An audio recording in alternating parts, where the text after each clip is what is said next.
환난 중에서 즐거워하는 사람이라는 제목으로 말씀 전할 때 많은 은혜 받으시기 바랍니다. 오늘의 핵심 주제는 주님은 우리를 행복으로 초대하신다. 주님은 우리를 행복으로 초대하신다입니다. 제가 어렸을 때 집집마다 우편함에 행복으로의 초대라는 전도지가 들어있었습니다. 기억하시는 분들도 계실 거예요. 여의도 순복음교회가 매주 발행하는 전도지입니다. 이 전도지 안에는 그 당시에는 조용기 목사님의 설교, 그 다음에 간증들, 그리고 생활 상식들이 담겨 있었습니다. 지금도 이 전도지는 계속해서 발행이 되고 있습니다. 제가 감신대원 다닐 때 여의도 순복음교회 교회성장연구소에 연구원 목사님이 오셔서 이 여의도 순복음교회의 그 부흥과 성장의 비결을 말씀해 주신 적이 있어요. 그 목사님에 따르면 여의도 순복음교회의 성장의 그 이유는 물론 조용기 목사님의 카리스마적인 그런 지도력과 설교가 중요한 역할을 담당했지만 그것이 1순위가 아니라 가장 큰 요소라고 할까요? 이유라고 할까요? 그것이 구역장들의 헌신이었다라는 말씀을 하신 적이 있어요. 행복으로의 초대가 우리 집에 배달된 데에는 우리 동네에 살고 있던 여의도 순복음교회 구역장님의 헌신이 있었던 것입니다. 먼저 믿은 자, 그리고 그들의 빚진 마음, 구령의 열정이 여의도 순복음교회라는 이 세계에서 제일 큰 교회의 성장 동력이 되었다는 것입니다. 오늘 사도 바울 역시 예수 그리스도를 믿음으로 말미암아 얻을 수 있는 행복으로 초대를 하고 있습니다. 로마서를 읽는 모든 사람들, 그때 당시 2000년 전에 로마서를 읽었던 사람들뿐만 아니라 지금 현재 로마서를 읽고 있는 우리에게도 행복으로의 초대를 우리에게 하고 있는 것입니다. 이 행복은 믿음과 소망과 사랑이 예수 안에서 함께 연결되면서 얻는 행복입니다. 사도 바울에게 있어서 믿음과 소망과 사랑은 하나예요. 따로따로 별개로 존재하는 것이 아닙니다. 예수님을 믿으면 소망이 생기고 그 소망에 성령께서 사랑을 부어주시는 거예요. 그래서 성령 안에서 믿음, 소망, 사랑은 우리 안에서 또 하나가 되는 것입니다. 이것이 사도 바울이 우리에게 말하는 행복입니다. 사도 바울에게 의롭게 된다는 것, 그것은 영어 성경에서는 하나님께서 받아주신다, 받아주실 수 있게 된다는 것이거든요. 원래 받아주실 수 없었는데 죄 때문에, 그런데 예수님으로 인하여서 우리가 하나님 앞에 받아들여질 수 있는 그런 존재가 된다는 것, 이것이 의롭게 된다는 거예요. 우리가 믿음을 드리면 하나님께서는 우리에게 구원을 주신다. 굉장히 간단하죠. 물론 이 믿음은 우리가 예수님을 영접한다는 뜻입니다. 주님께서 우리에게 허락하신 구원의 방식, 그것을 우리가 받아들인다는 뜻입니다. 우리가 주님을 받아들이면 주님도 우리를 받아들여 주신다는 것이죠. 이것이 신학적인 용어로 칭의이고요. 그 다음에 화평이라는 것입니다. 화평, 평화는 전쟁이 없는 상태예요. 구약의 언어로는 샬롬, 우리가 샬롬하고 인사하잖아요. 주님 안에서 아무런 전쟁, 주님과의 전쟁도 없고요. 또 우리 서로 간에, 인간들 간에 전쟁도 없는 그런 상태. 그것이 구약적인 용어로는 샬롬이고요. 신약적인 용어로는 에이레네라는 것입니다. 죄가 우리와 하나님을 갈라놓았지만 하나님께서 예수님을 보내주셔서 그 갈라진 이 거리만큼의 길을 내어주셨는데, 그래서 우리가 하나님께로 갈 수 있는 그런 길을 열어주셨는데 그 길이 바로 예수님이라는 거예요. 우리 예수님 얼마나 좋으신 분입니까? 하나님께로 가는 길을 열어주신 거예요. 죄는 물론 우리가 매일매일 짓는 그런 잘못들, 허물들, 그런 거 말하는 게 아닙니다. 우리가 하나님을 주인으로 섬기지 않겠다라는 결단, 우리 마음대로 살겠다는 결단, 하나님을 반역하겠다는 결단, 의도적으로 하나님과 멀어지는 것을 선택하는 것, 이것이 바로 죄라는 것입니다. 이런 마음으로 살아가는데 어떻게 하나님과 평화로울 수 있겠어요? 하나님과 계속 전쟁이죠. 하나님께서 인도하시는 대로 나는 안 갈 거야. 어떤 신하가, 어떤 군인이 나는 내 대장이 하는 대로 안 갈 거야. 나는 따로 갈 거야. 이렇게 얘기하면은 그 안에 무슨 평화가 있겠습니까? 이러한 마음으로 살아가면은 절대로 평화로울 수 없습니다. 예수님을 믿지 않는 사람들은요, 자기들은 인정하지 않을 거예요. 나는 평화로워, 나는 행복해, 그렇게 말하지만은요, 그들은 진정한 평안, 진정한 행복을 알 수가 없습니다. 왜냐하면은 그 안에 예수님 안 계시기 때문에 그렇죠. 하나님의 형상으로 지음받은 사람이 예수님 없이 살아간다. 그것은 논리적으로 맞지가 않죠. 우리 믿는 자들이 누리는 행복이며 평안은 예수님께서 가지고 계신 평안이에요. 예수님이 2000년 전에 이 땅에 오셨을 때 사람으로 오셨잖아요. 하나님이 사람으로 되신 거잖아요. 그러니 얼마나 힘드셨을까. 우리도 마찬가지잖아요. 우리가 어디 시골 가면은요, 우선은 교통이 너무 불편해요.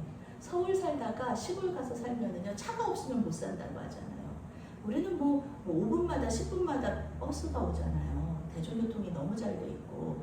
그런데 이제 조금만 지방으로 내려가면은 차 없이 또 산속으로 시골로 들어가면은 교통이 많이 불편하게 되는 거죠. 이것부터가 굉장히 불편한 거예요.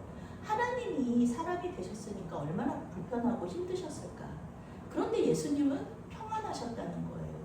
하나님과 평안, 또 사람들과의 평안, 이런 것들이 그 예수님의 평안함을, 그 화평, 그 마음을 어지럽게 하지 않았다는 겁니다. 심지어는 십자가에서 하나님을 찬양하고 기도하실 수 있었던 그 평안함이 우리 예수님의 평안함이었는데, 그 평안함을 우리에게도 주셨다. 예수님을 믿는 그 믿음으로 우리는 그 평안함을 얻을 수 있게 되었다. 이게 바로 복음이라는 거죠. 믿는 사람들에게도 고난이 있습니다.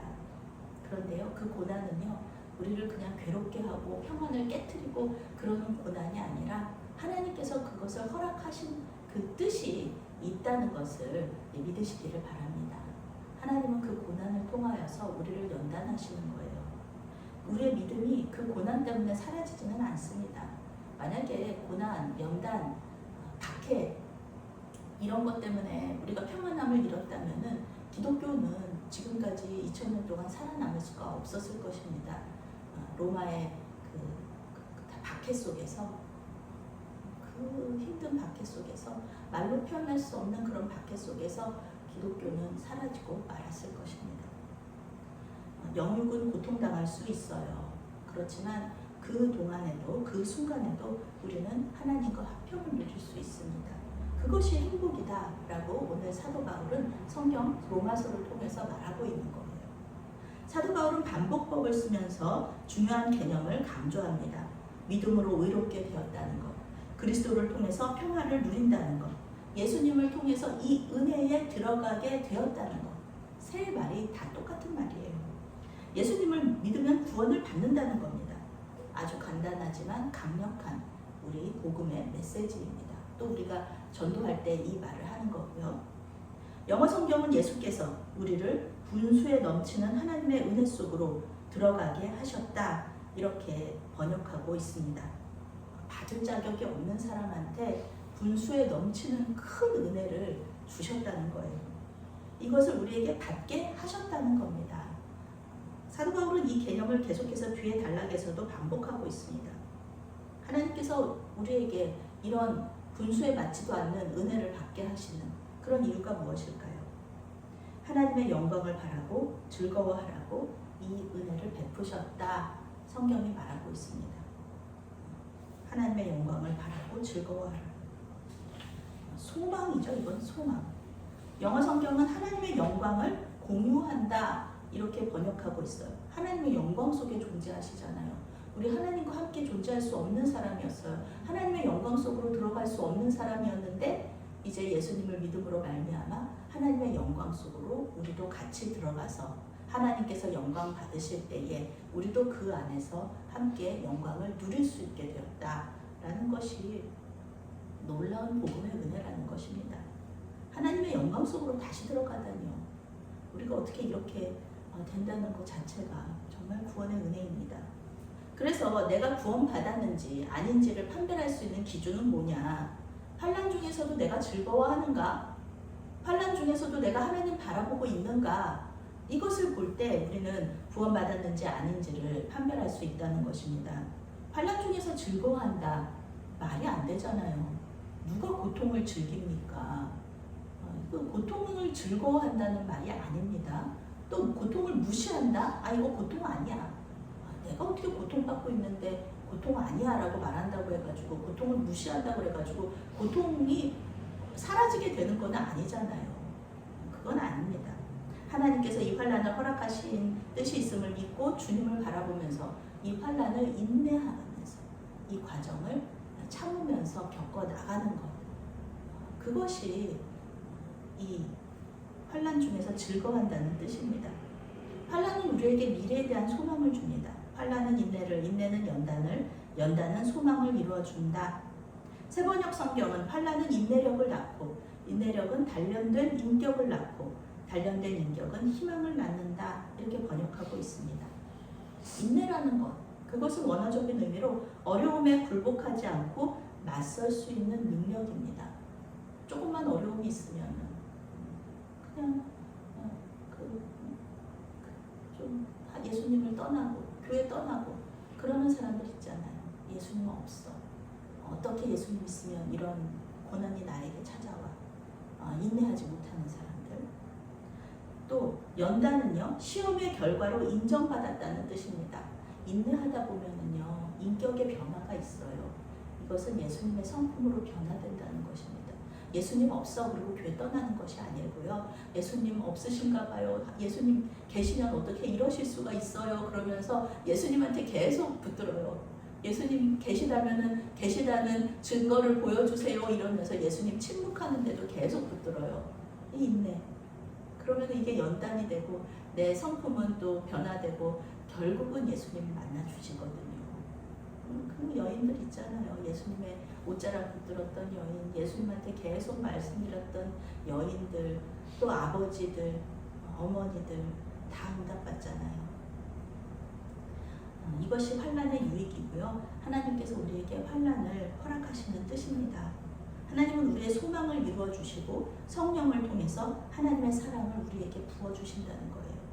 그래서 우리 믿는 자들에게 믿음과 소망과 사랑은 성령 안에서 하나라는 겁니다. 사도 바울은 다시 우리가 죄인 되었을 때에 주님께서 우리를 위해 십자가에서 죽으심으로 자기 사랑을 확증하셨다고 반복적으로 말하고 있어요. 우리가 가장 좋아하는 그런, 우리 한국 사람들이 가장 좋아하는, 그리고 저도 마찬가지죠. 그런 성경 구절들 중에 하나입니다. 6절과 8절 말씀은 같은 내용입니다. 6절의 연약함, 경건하지 않은 자, 죄인, 이것은 모두 무능한 자, 이게 다 똑같은 뜻이에요. 하나님은 하나님의 때에 하나님의 방법으로 우리를 구원하십니다. 우리가 인정하든 인정하지 않든 예수님은 우리를 위해서 죽으셨고요. 그리고 우리의 구원을 이루어 주셨습니다. 그것은 뭐 믿지 않는 사람들이 그게 말이 돼? 그렇게 말한다고 해서 그들이 무슨 그렇게 큰 능력을 가지고 있지 않아요. 아무리 똑똑한 사람들, 아무리 천재적인 사람들이 아니라고 해도요. 우리 예수님께서 그렇다고 그러면 그게 맞는 거잖아요. 우리가 하나님의 사랑을 의심한다면 십자가의 예수님을 바라보면 됩니다. 그분의 고통과 죽음, 그것은 다 나를 위한 것이었어요. 그 사랑을 생각할 때 우리의 자존감은 높아질 수밖에 없습니다. 어떻게 우리가 우리 자신을 죽일 수가 있습니까? 우리 예수님께서 십자가에서 우리를 위해서 죽어주셨는데 어떻게 우리가 우리 자신을 괴롭히고 우리 자신을 죽일 수가 있어요? 그건 안 되는 겁니다. 그 사랑을 생각할 때 그러면 안 됩니다. 신이 나를 위해서 죽었다가 다시 살아나는 일은요, 우리 기독교의 아름다운 교리 중에 하나예요. 그리고 그것은 교리가 아니라 진리입니다. 하나님은 다 사랑의 하나님이실 뿐만 아니라 공의의 하나님이시기 때문에, 말씀을 반드시 이루시는 신실하신 하나님이시기 때문에 죄 문제 해결 없이 인류 구원은 없다. 이루어질 수 없다는 것입니다. 오직 독생자 예수님의 십자가 죽음으로서만 죄의 문제가 해결될 수 있다는 것이 하나님의 구원 방법이에요. 그래서 사람들은 너무 기독교 예수님만 높이는 거 아니냐, 너무 하나님과 성령님은 그냥 무시하는 거 아니냐, 교회 안에서 너무 예수님만 높아지고 하나님과 아버지 하나님과 성령 하나님은 너무 소외된다, 막 이렇게 얘기하는 분들도 계세요. 그런데 그것은 하나님의 뜻을 잘 모르고 하는 말이에요. 성경에서 하나님 분명히 말씀하시잖아요. 예수님 통해서 내 아들, 독생자 내 아들 통해서 내가 영광 받을 거라고. 그러니까 예수님을 높여 드리는 것이 하나님을 높여드리는 거고요. 그리고 또 성령을 높여드리는 거라는 거. 그것이 하나님의 뜻이라는 겁니다. 지금 당장 하나님의 심판이 없다고 해서요. 막 살면 안 됩니다. 하나님 없이 하나님 없는 것처럼 그렇게 자기 마음대로 살면 안 됩니다. 그것은 물론 뭐 도덕적으로 살고 윤리적으로 살고 또 어떤 사람들은 그렇지 않게 살고 이런 것의 문제가 아니고요. 자기 마음대로 자기 뜻대로 산다는 것입니다. 하나님의 말씀과 상관없이 내 뜻대로 함부로 살고 또 하나님과 상관없이 내 뜻대로 윤리적으로 살고 이게 똑같다는 거예요. 하나님 앞에서는. 이 심판 마지막 날에 백보자 심판이 분명히 있는데 그 심판에 대해서 안다면 우리는 예수님을 믿을 수밖에 없습니다. 얼마나 두렵고 떨리는 일인지 몰라요.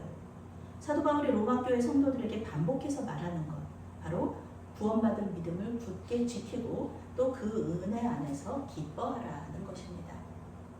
저는 지난 월요일과 화요일에 전국 여교자회 임원회의 관계로 포항에 다녀왔습니다. 회장님이 포항제철을 그 제철소를 견학할 수 있는 프로그램을 예약을 하셨어요. 그래서 그 임원회의 가운데 잠깐 쉬는 가운데 그 포항제철에 가서 이렇게 재련소 또 제철소를 견학을 할 수가 있었습니다.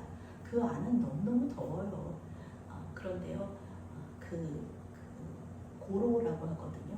용광로 거기서 이제 철광석이랑 다른 여러 것들이 들어가서 그 쇳물이 녹아서 재련이 되는 거잖아요. 처리되는 그 과정이요 굉장히 복잡합니다. 오래 걸려요. 그리고 예전에는 이제 뭐 다큐멘터리나 그런 거에서 보신 적이 있을 거예요. 대장간에서 대장장이가 철을 가지고 이렇게 두드리고 계속해서 두드리고 또 물속에다가 집어넣고 이런 것들을 이제는 기계로 해요. 엄청난 큰 공장에서 기계로 하는데 방식은 똑같습니다. 커졌을 뿐이에요. 대장장이가 가지고 있는 쇳덩이가 예전에는 뭐 칼 하나, 뭐 농기구 하나 만드는 것이 지금은 엄청나게 커지는 거예요. 그런데 거기서 계속해서 그 철이 될 때까지 철광석이 용광로에서 쇳물이 돼서 이렇게 나오면서 불순물들이 많이 생기거든요. 딱 보면 알아요. 그 철은 빨갛거든요. 빨갛게 달궈져 있는데 까만 불순물들이 계속해서 나와요. 그러면 그때마다 많은 물들이 계속 쓸어줘요. 물이 촥촥 나오면서 계속 그 불순물, 까만 불순물들을 계속해서 이렇게 없애버려요. 이렇게 쓸어내려요. 그런데 계속 나와요. 그 까만 불순물은요. 그 기계 속으로 들어가면서 이렇게 재련이 되는데 그때마다 까만 불순물들이 계속 나와요. 그럼 물이 계속 또 이렇게 없애주는 거예요. 그 공정이 아주 오래 걸립니다. 우리의 믿음도 이러한 제철과 재련 과정을 이렇게 거친다는 거예요. 우리 안에 있는 죄성, 또 예수님을 믿는 사람으로서 가져서는 안 될 성품 이런 것들이 계속 나오거든요. 그 찌꺼기가 나오거든요. 그러면 환난을 통해서 다듬으시는 거예요. 하나님께서 환난을 통해서 그 불순물들을 없애시고 물이 그 불순물들을 쓸어내려 가듯이 환난이 우리를 그렇게 깨끗하게 하는 겁니다. 불순물을 제거하는 거예요. 재련하는 겁니다. 예수님을 영접한 동시에 우리의 성품이 완전히 예수님의 성품으로 변하면 얼마나 좋을까요? 그저 그냥 예수님을 영접한 동시에 그냥 우리가 예수님의 마음, 예수님의 성품을 가지고 예수님같이 되는 거예요. 그러면은 너무너무 좋을 것 같죠. 그런데 그렇지 않다는 겁니다. 성령 안에서 믿음과 소망과 사랑이 하나가 되기 때문에 우리는 예수님의 성품을 가질 수 있는 그런 훈련으로, 연단으로 바꿔질 수 있는 그런 가능성, 그 길이 열렸어요. 그렇지만 환난을 통해서 우리는 성품으로 변화가 돼요. 우리는 그 과정을 반드시 겪어야지 그 훌륭한 아름다운 철로 다시 이렇게 나올 수 있다는 겁니다. 우리 중 대부분은 지금 환난 가운데 있습니다. 이 환난 속에서 주님을 바라보며 소망을 가지고 이 환난과 연단이 나를 예수님처럼 예수님 닮아가게 할 거야 이러면서 즐거워하면서 소망을 가지고 즐거워하느냐, 아니면 그 고통에 몸부림치면서 홀로 괴로워하면서 예수님을 떠나느냐, 이것은 우리의 선택에 달려 있습니다. 성령께서 우리에게 사랑을 부어주세요. 그 연단을 겪을 수 있는, 이겨낼 수 있는 힘을 계속해서 부어주시거든요. 그런데 그 부어주시는 사랑을 받아들이느냐 아니면 거절하느냐, 이건 역시 우리의 선택에 달려 있습니다. 성령의 음성에 귀 기울이시면서 주님을 바라보시기 바랍니다. 환난이 지난 후 정금처럼 변화될 우리의 미래의 모습을 보면서, 우리는 분명히 환난을 통해서 변화되는 과정을 지금까지 겪어왔잖아요. 계속해서 우리는 재련되고 있습니다. 그런데 그 과정을 통해서 우리가 계속해서 우리 예수님의 성품으로 변화되고 있는데, 그 미래에는 얼마나 더 아름답게 변화될 것이냐, 미래의 모습을 소망하면서 믿음으로 지금 현재의 환난을 이겨나가시는 저와 여러분이 되시기를 바라겠습니다. 아멘. 사랑의 하나님, 우리가 죄인 되었을 때에 우리를 위해 죽으신 그 사랑과 그 사랑에 감사와 찬양과 영광을 올려드립니다. 또한 그 은혜로 말미암아 주님과 화평하게 하심을 감사합니다. 주님께서 우리를 위해 죽으셨다는 것을 매일 매순간 기억하면서 지금 우리가 거쳐가는 환난을 이겨내게 하여 주시옵소서. 주님의 성품으로 변화될 그날을 소망하면서 지금 이대로의 모습으로 주님을 따라가게 하여 주시옵소서. 예수님의 이름으로 기도합니다. 아멘.